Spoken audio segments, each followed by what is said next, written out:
Welcome back to our channel. இது வந்து next டேங்க. இப்போ பார்த்துட்டிங்கன்னா நம்ம இங்கேருந்து அவங்கள தூக்கி கோழியும் கொஞ்சம் எந்திரிக்க அங்கே உள்ளே ஓட்டுட்டான். ஏன்னா அவனுக்கு வந்து நைட் ஃபுல்லாக குளிர் ரொம்ப அடிக்கிறங்காட்டிக்கு சரி கூண்டை மாற்றிடலாம், கொஞ்சம் தாங்காது அப்படிங்கிற மாதிரி தூக்கி போட்டேங்க. இன்றைக்கி அவனை வெளியே நீக்கி விட்டான். சரி வெளியே சுற்றிட்டு இருக்கட்டும், ஏன்னா ஒரு வாரமாக கூண்டுக்குள்ளேயே இருக்கான். சரி இன்றைக்கி இந்த கோழியோட சுற்றிட்டோம் அப்படின்னு சொல்லி மாற்றிட்டான். அந்த கோழி கொஞ்சம் ரெஸ்ட் விட்டாங்க. முன்னாடியே சொன்ன மாதிரி தீனெலாம் போட்டு வச்சிட்டேங்க. இன்றைக்கி வந்து எல்லாமே கம்பாக தான் மாற்றி வச்சுருக்கேன். அந்த அரிசியை எதுக்கு அப்படின்னு கேட்டிங்கன்னா, சேவல் வந்து டெய்லி கம்புங்கிறங்காட்டிக்கு இன்றைக்கி சேவலுக்கு வந்து அரிசி வச்சிடலாம் அப்படிங்கிற மாதிரி மாற்றி வச்சுருக்கோம். அவனுக்கு இன்னும் ஸ்டார்டர் வந்து வைக்கலைங்க. இனிமேல் தான் கொஞ்சம் கொஞ்சம் எல்லா வேலையை ஆரம்பிக்கணும். இப்போ தான் கம்பந்தட்டில் வெட்டிட்டு வந்திருக்கேன். அந்த கம்பந்தட்டில் கொஞ்சம் பிரித்து போட்டு வைக்கலாம். ஏன்னா தீன் வைக்கிறதுக்கு முன்னாடி போட்டால் மட்டும்தான் அவனுக்கு சாப்பிடுவானு, இல்லைன்னா சாப்பிடவே மாட்டானுங்க. ஏய் இவா ஆள் சைஸாக பார்க்குறான். சரி வாங்க நம்ம போய் தீன் வச்சுட்டு வருவோம். மும்முரமாக அதை கிளச்சிட்டு இருக்குது. ஆனால் என்ன தேடுதுன்னு தான் தெரிய மாட்டேங்குது. கம்பதில் வெறும் அரிசி தான் இருக்குது. அரிசி கிளச்சி பொறுக்கி தின்ட்டுருக்குதுங்க. சரி நின்றுட்டே இருந்தோம்னா வேலையாகாதுங்க. போய் டக்குன்னு வந்து தீன் எடுத்து வைக்கலாங்க வாங்க. ஸோ மக்களே இப்போ பார்த்துட்டிங்கன்னா வந்து கம்மந்தட்டை வந்து 3 பான்களோடு பிரித்து வச்சாச்சு. இதை வந்து இனி அப்படியே கோழிகளுக்கு வைக்க வேண்டியதாங்க. ஏன் கீழே போடலையே அப்படின்னு கேட்டிங்கன்னா, மண் ஒட்டிச்சுன்னா கோழி வந்து சாப்பிடாதுங்க. அது ஒரே ரீசன் தான். இப்போ வந்து தீனை வந்து கொஞ்சம் கம்மியாக வைக்கணும். அதே மாதிரி கம்மந்தட்டையும் கொஞ்சம் கம்மியாக வைக்கணுங்க. ஏன்னா இப்போ வந்து தென்மேற்கு பருவக்காற்று மழை பெஞ்சிட்டு இருக்குது அப்படின்னு சொல்கிறாங்களே, அதனால் வந்து மழை டைமில் வந்து தீன் கம்மியாக வைக்கணுங்க. இல்லைன்னா வந்து செரிமானம் ஆகாது கோழிக்கு. செரிமான பிரச்சனை ஆகலைனாவே கோழி வந்து அப்படியே தீன் எடுக்காது, இறை எடுக்காமல் அப்படியே சும்மாவே நின்றுருக்கும். இறை வயிறு ஃபுல்லாக இருந்துச்சுன்னா வாந்தி எடுத்துரும். இது மாதிரி நிறைய பிரச்சனை இருக்குங்க. அதனால் மழை சீசன் அப்படின்னாவே தீன் வந்து கம்மியாக வச்சிடணும்.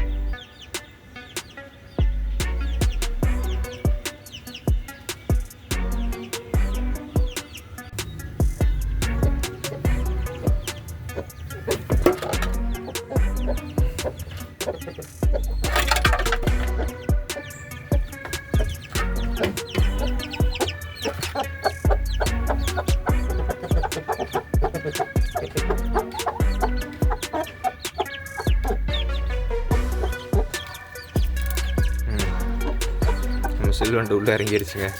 இனி அதை பறச்சு வீசுறது மட்டும் பாருங்கள். இந்த சில்வண்டு கரெக்டாக ஒரு 2 வாரம் ஆச்சுங்க பொறிச்சு. 2 வாரத்தில் இது பண்ணுற சேட்டை சரியான சேட்டைங்க. அந்த கூண்டில் இருந்து இந்த கூண்டுக்கு மாத்திரக்குள்ளே கொஞ்ச நேரத்தில் கூண்டவே அலற விட்டுருச்சுங்க. கத்துனா கற்று அப்படி ஒரு கொத்து. அதுக்கு தான் வாய் தான் வலிக்குமா இல்லை வலிக்காதான்னு எனக்கு தெரியல. அந்தளவுக்கு கத்துது. கியான்னு கத்திக்கிட்டே இருக்குதுங்க.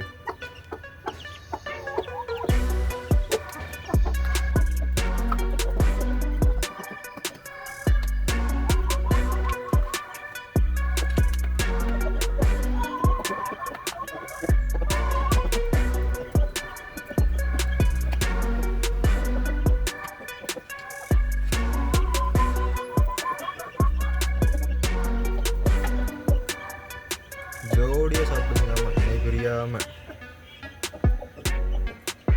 சரி சேவலுக்கு வாழை பிடிங்கலாமே இருந்திருக்கலாம். பட் பிடிங்கில்லைனாலே அசிங்கமாக இருக்கும். பிடிங்கிவிட்டால் ஒரு 2 வாரத்தை 2-3 வாரத்தில் பிடிச்சிருங்க. ஓகே மக்களே, நீங்கள் சிட்டுக்கு தீன் வச்சோம்னா வேலையை முடிச்சுங்க. இந்த கோழிக்கு நாங்கள் வச்ச பேர் சிட்டுங்க. ஆள் பார்க்க சரியான சிட்டுக்குருவி மாதிரி சேட்டையாக இருக்குங்க. அதனால் இதுக்கு பேர் சிட்டுன்னு வச்சுருக்கோம். ஏய் சிட்டு இந்தா.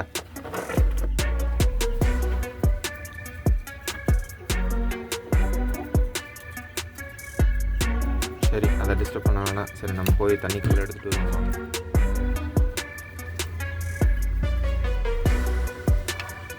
எனக்கு தெரிஞ்சு இன்னும் சிட்டு ஒரு 2 வாரத்தில் முட்டு வச்சுருங்க. ஓகே மக்களே, அங்கே கம்பந்தட்டு தண்ணி, இங்கே வந்து கம்பு, அப்படி இதில் பார்த்திங்கன்னா ஸ்டார்ட்ரு. இது வந்து சாப்பிட்ருச்சுன்னா நம்ம கிளம்பிட்டே இருக்கலாங்க. அது சாப்பிட்ற வரைக்கும் வெயிட் பண்ணணும்னு இல்லை. நம்ம தீன் வச்சு நம்ம நவுந்துட்டோம்னா அது சாப்பிட ஆரம்பிச்சிடும்.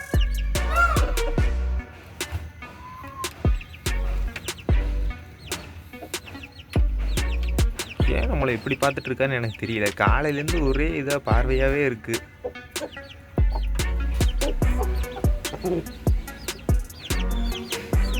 டேய் இங்கே வா, இங்கே வா. என்னடா அங்கே தெரியுது?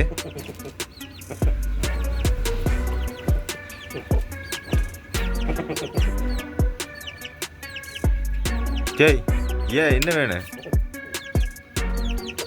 போயிட்டாங்க, பசி எடுத்துருச்சு போல. அதனால தான் குருகுன்னு நம்மளவே பார்த்துட்ருக்குறேன்.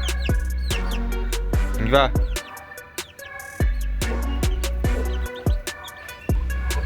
வா. சொன்ன மாதிரியே பசி எடுத்துருச்சுங்க. அதனால தான் நம்மளுக்கு குருகுன்னு பார்த்துட்டே இருந்துருக்குறேன்.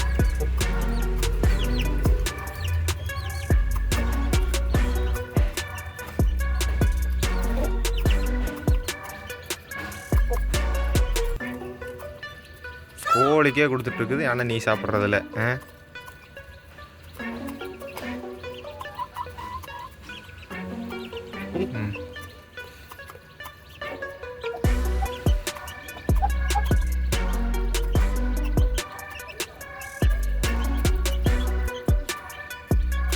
ஹேண்ட் ஃபீட் பண்ணாங்கன்னா கரெக்டாக கோழி வந்து நம்மகிட்ட பழகிடுங்க. நம்மளை விட்டு எங்கேயுமே போகாது. நம்ம பின்னாடி போனால் பின்னாடி வரும், வான்னு கூப்பிட்டா வரும், ஃபோன் சொன்னால் போய்க்கும், எல்லா வேலையுமே பண்ணுங்க.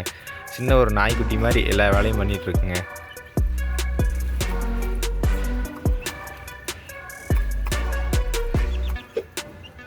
விற்கிருச்சாமா.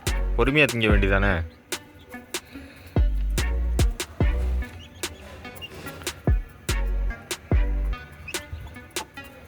சரி வா, இந்தா போய் சாப்பிடு. நான் சொல்லலை, இவன் ஜக்கு சைஸு கூட இல்லை, ஜக்குக்குள்ளேயே விழுந்துருவோம் போல. இங்கே பாருங்க என்ன சேட்டை பண்ணிட்டு இருக்கிறான்னு. ஓடிட்டான்.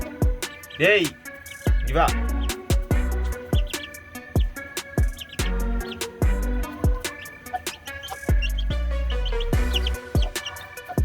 இந்த கோழிக்கு ஏன்டா மூக்கு உடஞ்சிருக்குன்னு கேட்காதீங்க. அது பிறந்ததுலேருந்தே மூக்கு உடஞ்சிதான் இருக்குது. ஆனால் சைஸ் ஹெவி சைஸுங்க.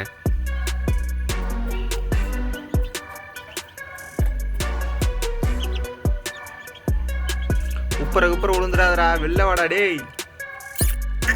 வா. கண்டுக்கிற மாதிரி தெரியலைங்க. அவ்வளோதான் மக்களே. சிட்டுக்கும் வந்து தீனி தண்ணி வச்சிட்டோம். அதே மாதிரி அங்கே கம்மந்தட்டு வச்சிட்டோம். அப்படி நம்ம கிளம்ப வேண்டியதுதான்.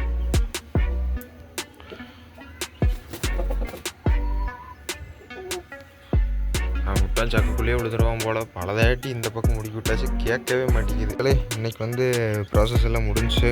நீ வந்து நாளைக்கு வீடியோஸ் பார்ப்போம்.